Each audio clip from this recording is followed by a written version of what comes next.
Hey, bonjour à tous, je suis Monsieur XMPro et aujourd'hui je fais cette vidéo pour présenter mon projet qui s'appelle Hydrolia. Donc je participe au concours Sciences Vecteur 2013-2014 avec mon équipe qui s'appelle la Tech Team. Voilà. Donc je précise que je fais cette vidéo spécialement pour expliquer plus en détail mon projet car visiblement il était plutôt mal compris.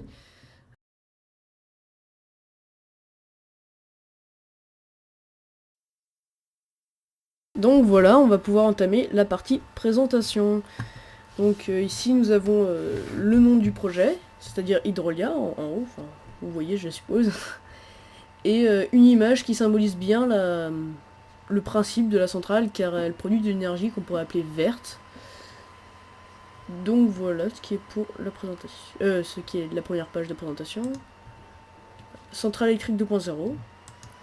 La centrale Hydrolia est une centrale électrique d'un nouveau genre. En effet, elle produit de l'énergie électrique exclusivement grâce à de l'eau. Vous verrez comment. Alors ici nous avons le plan de la centrale avec l'électrolyseur, pile à combustible, pompe à oxygène, turbine, système de refroidissement et réserve d'eau. Découpage de la centrale, c'est à peu près comme le plan sauf que c'est écrit quoi. Les réacteurs, les turbines, les filtreurs, générateurs hydrogène, enfin voilà, vous savez lire. Il y a les pompes en plus qui ne sont pas affichées sur le plan. Donc on arrive directement au sujet de la au plein sujet de la centrale. Comment elle fonctionne? La centrale fonctionne grâce à des réacteurs. Des réacteurs qui sont composés d'une sortie de vapeur d'eau, d'une arrivée d'eau, d'une arrivée d'oxygène et d'une arrivée d'hydrogène. Alors, elle est également composée, excusez-moi, d'une enveloppe thermique ici, qui est juste un bâtiment en fait, avec recouvert d'isolant, et d'une pile à combustible. Voilà, on va directement attaquer sur les piles à combustible. Donc la centrale fonctionne exclusivement grâce à des piles à combustible. Une pile à combustible, en fait, c'est juste je veux dire, on va appeler ça vulgairement une boîte dans laquelle on injecte du combustible et qui va fabriquer de l'électricité, quoi. Produire de l'électricité. C'est tout simple. Ici, tout d'abord, on s'est penché vers les piles à combustible à l'hydrogène, qui sont plutôt efficaces. Mais il y avait une propriété de ces piles qui nous plaisait pas, c'est leur faible capacité à chauffer. Donc on s'est tourné vers une autre type de pile qui s'appelait les piles à hydrogène, les piles à combustible à oxyde solide, qui fonctionnent avec de l'hydrogène, sauf qu'elles sont fabriquées différemment afin de chauffer plus, environ 1000 degrés, ce qui est une propriété qui nous intéresse. Donc voilà, ici vous avez le plan d'une pile à hydrogène classique avec plein de couches successives. On appelle ça un millefeuille, quoi. Un millefeuille électronique. Des plaques bipolaires, des monopolaires, enfin des cathodes, des anodes, des arrivées d'oxygène et d'hydrogène. Donc voilà, comment fonctionne une pile. Ici on va voir l'aspect très technique. Alors d'un côté on a l'arrivée de combustible. Pour notre cas c'est de l'hydrogène et de l'air, donc de l'oxygène. Il y a deux molécules d'hydrogène qui arrivent et deux aussi d'oxygène. Pour deux molécules d'hydrogène et deux d'oxygène, il va se passer ça. Tout d'abord, les molécules d'hydrogène avancent. Ici, elles donnent leurs électrons qui traversent l'électrolyte, l'anode et le cathode. Mais elles contournent l'électrolyte et c'est ici qu'on pourra récupérer le courant. Certes, ce n'est pas des masses c'est exclusivement de 0,1 à 0,5 watts et 0,7 volts par centimètre carré de pile à combustible. Donc ce n'est pas énorme, mais si on en fait des grosses, ça devient conséquent. Donc voilà. De l'autre côté, les molécules d'oxygène continuent d'avancer, attrapent les électrons, traversent l'électrolyte, rejoignent les molécules d'hydrogène et sont évacuées sous forme de vapeur. parce que la pile chauffe. Donc voilà pour la pile. Pour le fonctionnement. Une autre particularité aussi, c'est que vu que ces piles chauffent beaucoup, on a voulu se servir de cette chaleur. Donc les piles font une dimension de 5 x 5 au sol, plus 2 mètres de hauteur. Et ces piles sont immergées dans de l'eau afin de les refroidir en quelque sorte et en même temps de récupérer cette chaleur. Vu qu'elle chauffe énormément, elle chauffe très vite l'eau qui devient rapidement de la vapeur. D'où la sortie de vapeur d'eau. Donc voilà, la sortie de vapeur d'eau. Cette vapeur sera réutilisée plus tard. Donc on peut continuer. Ici on a un atome, des atomes d'oxygène, des atomes d'hydrogène. C'est grâce à ça que la centrale fonctionne. Exactement pareil ici, mais présenté différemment. Donc on va pouvoir passer aux autres éléments de la centrale. Tout d'abord les conduites. Les conduites conduisent différentes choses comme de la vapeur, de l'hydrogène, de l'oxygène et de l'eau. Certaines conduites, comme les conduites de vapeur à certains endroits, sont recouvertes d'isolants thermiques afin de garder la chaleur.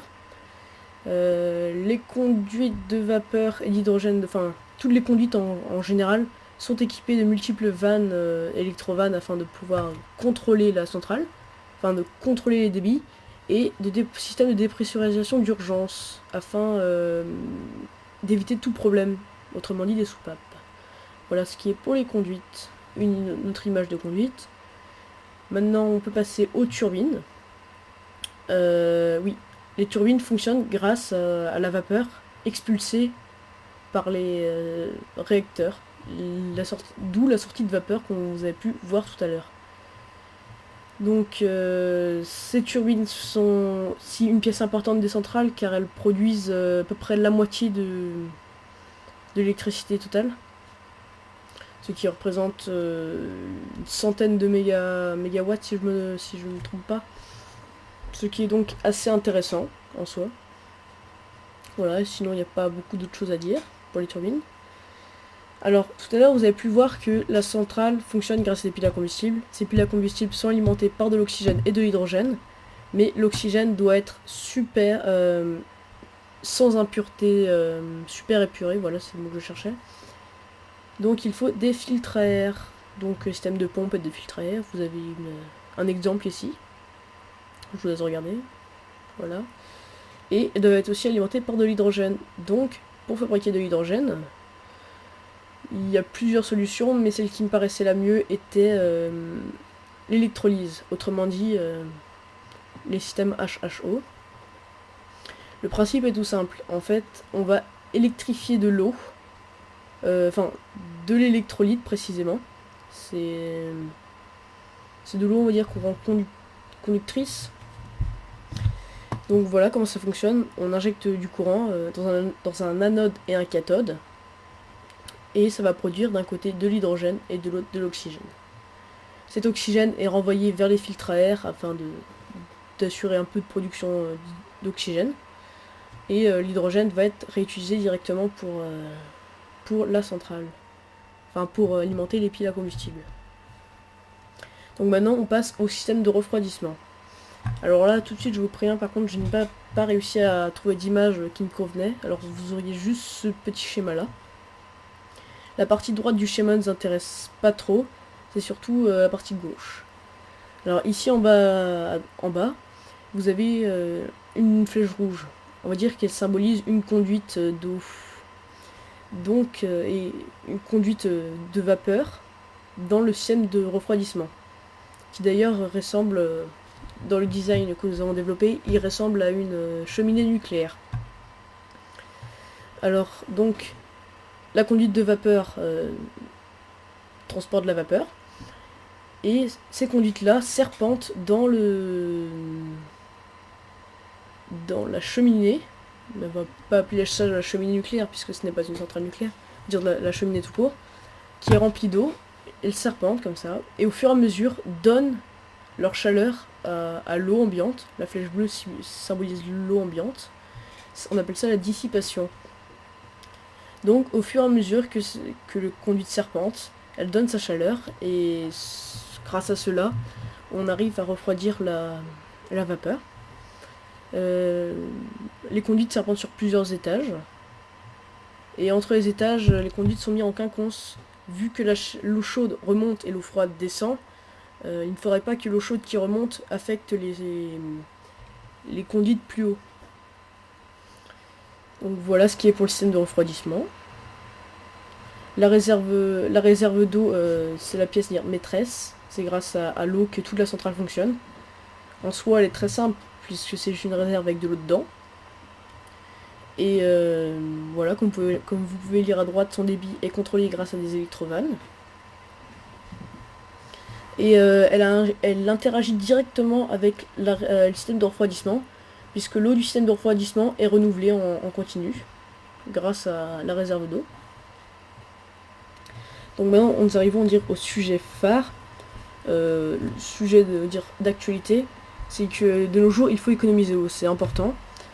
Du coup, la centrale respecte cet engagement-là d'économiser l'eau, puisque la centrale fonctionne en circuit fermé, afin que nous n'ayons pas besoin de prendre l'eau des rivières. Vous voyez, comme dans les centrales nucléaires, d'être près d'une rivière ou de quelque chose comme ça. Cette centrale n'a pas besoin de ça et elle fonctionne en circuit fermé. Donc c'est un gros avantage.